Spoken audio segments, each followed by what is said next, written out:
Think about how different your life would look if you didn't have a bank account. You couldn't take out a loan to buy a house or start a business, you couldn't shop online, and you certainly couldn't invest to grow your wealth.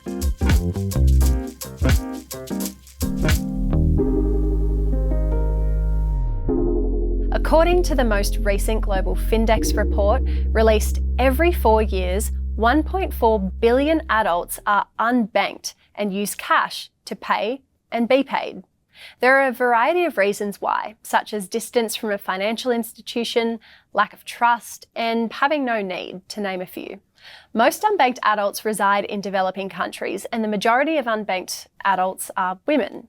Granted, the number of unbanked adults globally has dropped 0.3 billion from 1.7 billion people, based on figures provided in the Findex report released in 2017. Turns out that millions of adults opened their first account during the COVID pandemic to receive a wage or government payment.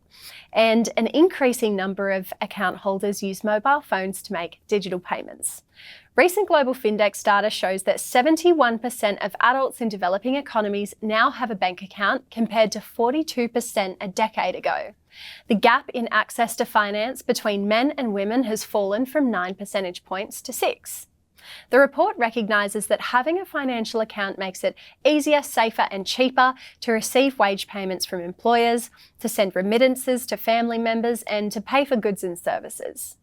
Mobile money accounts also make it possible, even for the poor, to save and cope with adverse shocks. And individual accounts give women more say on their household's finances. In the Philippines, women were able to increase their household decision-making power and shifted their spending to household goods relevant to their needs, such as washing machines.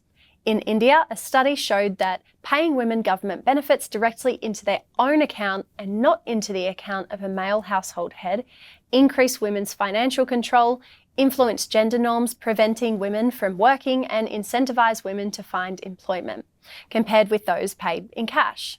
In another study, women-headed households spent 15% more on nutritious foods after receiving free savings accounts. Many of the accounts opened in recent years, however, are now inactive. In India, for example, about 1/3 of account owners had an inactive account in the past year due to travel distance to financial institutions, a lack of trust, and a lack of need. Then there are other barriers that totally prevent an unbanked person from opening a bank account, like having a form of ID needed to pass basic Know Your Customer or KYC identity checks. More than 100 million unbanked adults in sub-Saharan Africa have no ID and therefore no way of opening a bank account. Though improvements are obvious and more people in developing countries have started making digital payments using a mobile phone, there still exists a level of mistrust that banks won't handle one's personal finances with care. Further, many unbanked people are physically distanced from financial institutions, and so staying unbanked is more convenient than becoming banked. What if there was a way a person could still send and receive funds without needing a bank at all?